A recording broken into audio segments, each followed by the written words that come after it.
Joining me now is conservative activist and New York Times best-selling author Ken Timmerman. Ken, thanks for being here. Thanks for having me. It's a pleasure. All right, Ken, let's start with the question of the day here. Two more cabinet nominations from President-elect Trump today. One, a former Goldman Sachs executive, Mnuchin. We just saw the little profile on him. Ken, what do you think of the cabinet picks so far? Are these going to help Trump make America great again? You bet. And I think that is Donald Trump's first criterion. Will these people put in action his agenda? He was elected with a very, very specific agenda by the American people. He's going to build a wall where it needs to be built along our southern border. He's going to bring down tax rates. He's going to bring jobs back. He's going to prevent American companies from sending jobs overseas, as he just did with Ford, by providing them incentives so they can stay here. He's going to do the things that he promised, and I think his first criterion in choosing these people is that they will carry out his agenda and not the other way around. Right, I certainly hope so. I got to say, there have been some critics, conservative critics even, who have said that Donald Trump's promise to drain the swamp isn't necessarily being fulfilled through these picks. Yesterday, we had him nominate Elaine Chao for Transportation Secretary. She's been in Washington, D.C. a long time. She's married to Senator Mitch McConnell, who's kind of one of the figureheads of the establishment Republicans.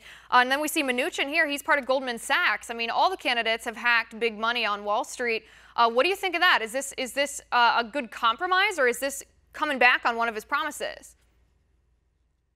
Well, I don't think it's coming back on one of his promises. I think it's Donald Trump trying to find talented, quality people who are adults and who will get stuff done. This is the real criterion that he's looking at. Let's get stuff done.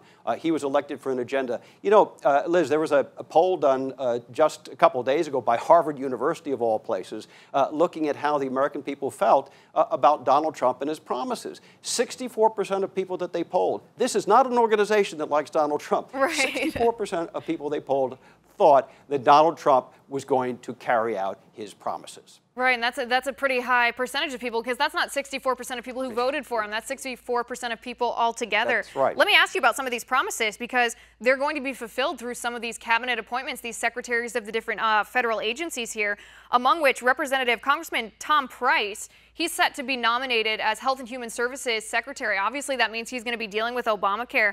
That was one of the main tenets of Donald Trump's campaign here, repealing and replacing Obamacare. Is Congressman Price going to be able to do that? Look, I know Tom Price personally. He's a real stand-up person. He's an orthopedic surgeon. He's also somebody who has already put out 3 plans, not just one, but 3 separate plans to replace Obamacare. He knows this law inside and out. He knows what's wrong with it, and he knows how to make things right. I can't think of anybody better than Tom Price to be working on this plan to repeal and replace Obamacare. Right, and that's been one of liberals' main narratives, is that Republicans are the party of no. They just want to repeal Obamacare. They don't want to have anything to replace it with, and that's a really good point. Representative Price has not just one, not just 2, 3 plans that he's promoted to replace Obamacare here. 2 provisions, though, Ken. People were talking, critics, and this is liberal critics this time. They were criticizing Donald Trump for perhaps flip-flopping on what he said during the campaign, but they said that he doesn't want to entirely repeal Obamacare. He wants to keep 2 provisions. The one that says that kids under the age of 26, until the age of 26, can stay on their parents' plan. And then the one that says people with pre-existing conditions cannot be excluded from insurance. Is he flip-flopping? Well, I find that cute on the part of Democrats. Those are 2 provisions of the law that Republicans had actually been proposing for many, many years before the so-called Affordable Care Act was rammed down our throats. Those are very good things. And Tom Price has a provision in the last plan that he proposed to Congress, that Congress actually passed, but Obama vetoed, that would allow people to stay with pre-existing conditions to stay on their insurance if they haven't canceled their insurance for the past or the previous 18 months. It would also allow children under 26 years old, I've got 2 kids in that category, to stay on their parents' health insurance. So these are things that Republicans have long favored, and I find it just slightly hypocritical that Democrats would accuse us of flip-flopping. Right, it's more than slightly hypocritical. It's okay to say what it really is here. These 2 provisions were actually what the Democrats said that they were, quote-unquote, compromising on when Obamacare was passed in the first place. They said they consulted Republicans. They incorporated things that Republicans want. Well, these were the only 2 things Republicans wanted that they included.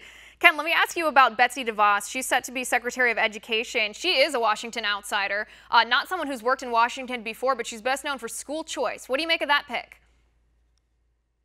Well, I understand that she is a very strong proponent of school choice. She's been criticized from our side because of her statements in the past, or her association, I should say, with a group which has been in favor of Common Core.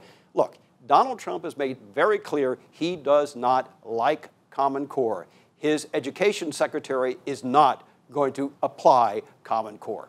Right, and just the afternoon that she was nominated last week, she addressed that. She came out and said, no, I'm not going to support Common Core. That's not what this administration is all about. So there's transparency for you. I mean, people spoke their concerns. She answered it right away. One last question, Ken. This is about climate change accords. Donald Trump answered a question yesterday about what he thought of the UN climate change treaty, what he was going to do about climate change, and he said his mind was open. This, of course, created the normal uproar. Everyone, all the mainstream media is looking for one little thing, any little thing, I should say, that Trump's going to say or do that's going to be different than what he said during the campaign. But saying your mind is open, is that such a bad thing to liberals now? I love it. I love it. Look, Donald Trump is the master of the head fake, and the media falls for it every time because, as you say, they're always looking for something that's a gotcha media. They're looking for something they can trap him on. Look at what he does. He has appointed Myron Ebel of the Competitive Enterprise Institute, again, a good friend of mine of the conservative movement, as his transition director for the EPA. Myron is going in there with a sledgehammer. He does not like the EPA. He does not believe in man-made climate change, or global warming, I should say. He does not believe in man-made global warming or the Paris Treaty or any of these things. $1 billion of taxpayer money is being thrown away on these initiatives at the State Department alone. There's billions more throughout the U.S. government. That money is going to go. It's going to go back to the taxpayers or go into things like infrastructure spending. We're not going to waste money on environmental boondoggles, and we're not going to strap businesses with these outrageous regulations that are killing jobs. Right, and Ken, just imagine what the taxpayers could do, what people could do if they got that back, if they got $1 billion back from their taxes. Absolutely incredible. We're out of time for today, but thanks so much for being here. It was great to talk to you. All right, guys, we'd like to know your thoughts on the matter, too. Tweet me at Liz_Wheeler. We'll be back in 1 minute.